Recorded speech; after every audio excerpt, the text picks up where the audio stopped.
Michael Kaskey-Blomain covers the Sixers for 97.3 ESPN.com. Got this text message real quick.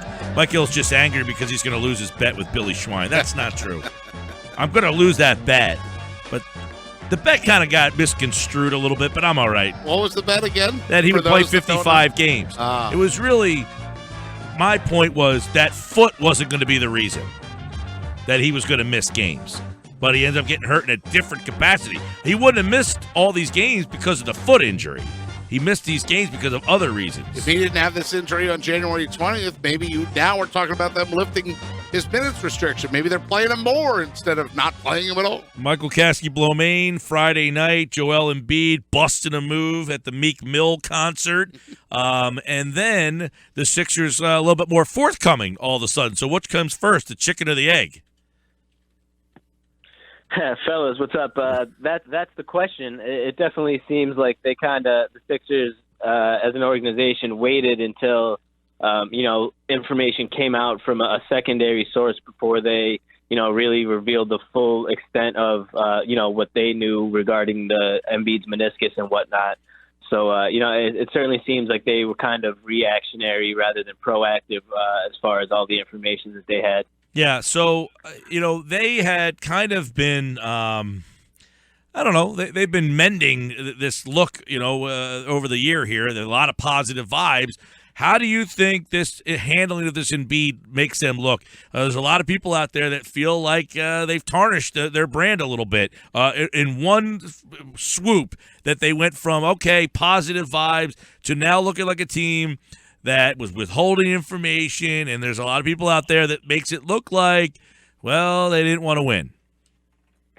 Yeah, Mike, to be honest, it's not great. Like you said, they had a great January, probably the best month that the franchise has had in several years. And then, in the first 2 weeks of February already, they've, it seems like they've kind of taken a couple steps back. I talked to a whole lot of Sixers fans that, definitely feel as though the team was a little bit dishonest, as far as the Embiid situation, and kind of wish that the organization had just come out initially and said, listen, he's going to be out until, after the All-Star break or whatever it may be, rather than the continuous, he's questionable, he might play. A lot of the perception of people I've talked to feel that was kind of a, way to get, keep ticket sales rolling, and also just a way to, keep interest in the team forthcoming, which, it's not a great perception to have for the organization after all the goodwill that they built up last month. You blame Embiid at all, or is this just a naive kid? I mean, what role does he play in all this? I place very minimal blame on Embiid. I mean, in a perfect world, him, putting himself in that big of a spotlight, considering that he's not playing, it's not an ideal situation. But, when it comes down to it, there's a lot worse things he could have done. It's not like he's not practicing. He's doing everything he can. He has over the past 2 years, to come back and to be as in shape and as dominant as he's been after 2 years. I give him a whole lot of credit for that. So ideally he probably, it wasn't the best thing for him to do, but I don't really fault him for that. I think, the organization ends up looking bad, so they're not happy about it. But, if there's any blame to be held, I think it has to go to the Sixers for not being forthcoming. Michael, why don't they say something on January 20th? Why does Derek Bodner come out? I mean, and he's not even working anywhere at this point right now, right? I mean, so he got somebody putting that out there that the Sixers certainly didn't want to get out there. Right. That's the question. That was great reporting by Derek, absolutely. And that's the thing. If the Sixers had just come out on January 20th, like you said, and said, this is what we found in the MRI with the swelling and the meniscus, fans would have been upset, and there might have been a slight drop in the home ticket sales for the next couple of weeks, but there wouldn't be this feeling of kind of distrust now that I feel is kind of built now, with the fan base. Hinkie got a lot of heat. The Okafor fight, he didn't go out there. They made Brown go out there. Isn't Colangelo almost kicking the can down the same street here? Yeah, it seems like it, because a lot of the things that Sam was vilified for, it seems that though Brian is kind of doing similar. I mean, he's speaking to the media, I guess, a bit more, but if the media and, the fans through the media don't believe what he's saying necessarily, that doesn't help the franchise at all. And, I also don't think that Sam necessarily would have a player just hanging out to dry as, like Okafor is right now, not with the team, not practicing, and not having, a trade set in stone for him. I think it's a bad look for the team, and I think it's unfortunate for a player that's really, been a professional through a tough situation in Ja. All right, Michael Kaskey-Blomain has a story up right now at 973ESPN.com. Give us the latest on what you know about Okafor. The latest that I know about Okafor, it's pretty much, I think what's been reported, from there's interest in him throughout the league. I've heard from a couple sources in the 4 teams that have been reported and a couple more. I don't think value for him is necessarily quite as low as a lot of Sixers fans that you talk to might think. But I've also heard that I think Brian might be overplaying his hand a little bit, kind of really holding on to Okafor in hopes of finding a deal, which is why I think a lot of people today I've seen that expect this deal to happen immediately. I personally don't. It could happen if an offer comes up, but I don't think the Sixers have been blown away with one, and I think they're really trying to hold out for the best offer. So this thing could stretch all the way out to the deadline. Michael Kaskey-Blomain with us. Now, Michael, Okafor getting a lot of the headlines and the attention, but are there other guys on the roster who have some value right now? Yeah, absolutely, Pete. Nerlens Noel, who is another one who was getting a lot of, kind of buzz, a month ago involving a possible trade, and that's kind of all shifted to Okafor now. But that doesn't mean that there's not still a market for Nerlens. Several teams have called to inquire about him from the Sixers.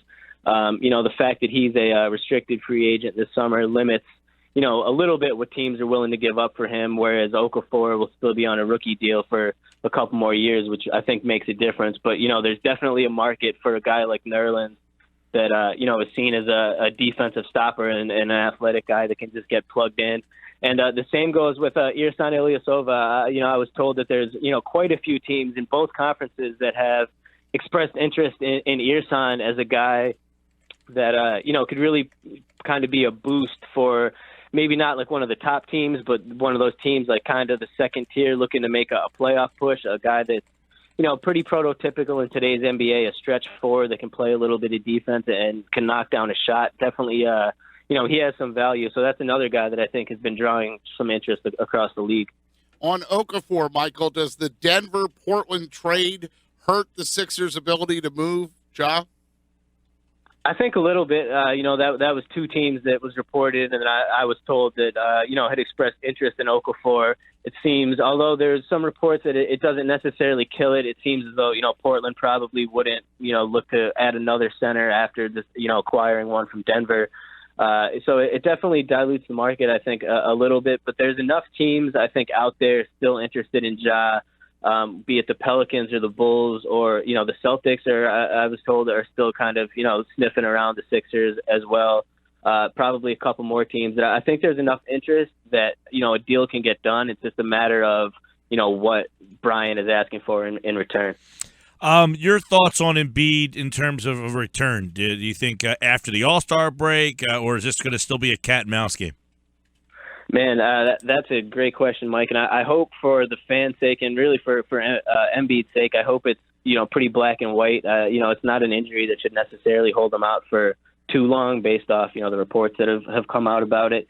Obviously, I expect the team to be extremely cautious with him as they have been. I would be, pretty surprised if this was an injury that kept him out for the entire, the rest of the season. But also, given his history and the team's recent history, I wouldn't put it past them. So it's that's a situation I think is fluid at this point and will definitely be closely monitored going forward. Michael Kaskey-Blomain with us. How about Ben Simmons, Michael? Do we see him after the All-Star break?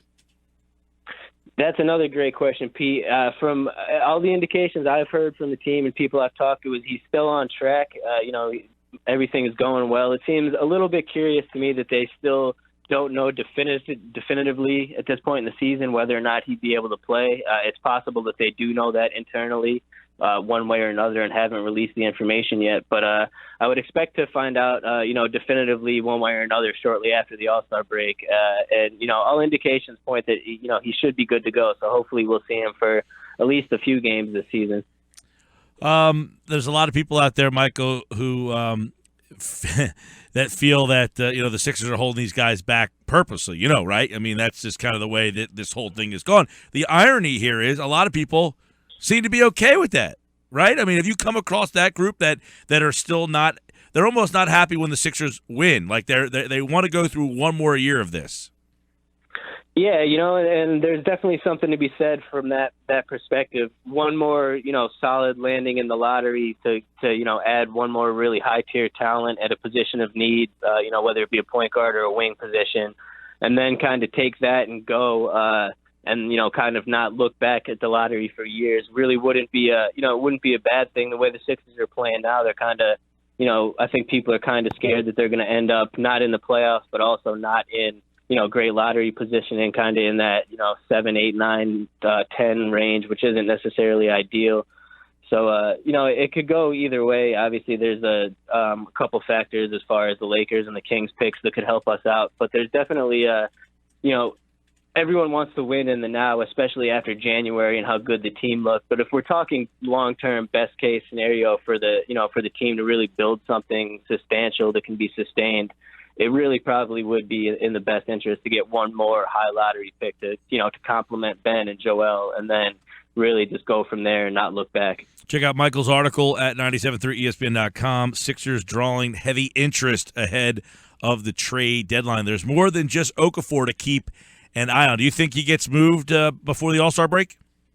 Yeah, I mean, at this point, I think it's gone too far. I hope for his sake, honestly, that he does. And I think once you're holding him out of multiple games in a row, I don't really know how you can really go back on that. So I would be at this point especially very surprised if he was a member of the Sixers past February 23rd. Okay, Michael Kaskey-Blomain, of course, at the real Mike KB on Twitter. Check him out at 973ESPN.com. All right, man. Busy time right now with the Sixers. Take care. You too, guys. Thank you.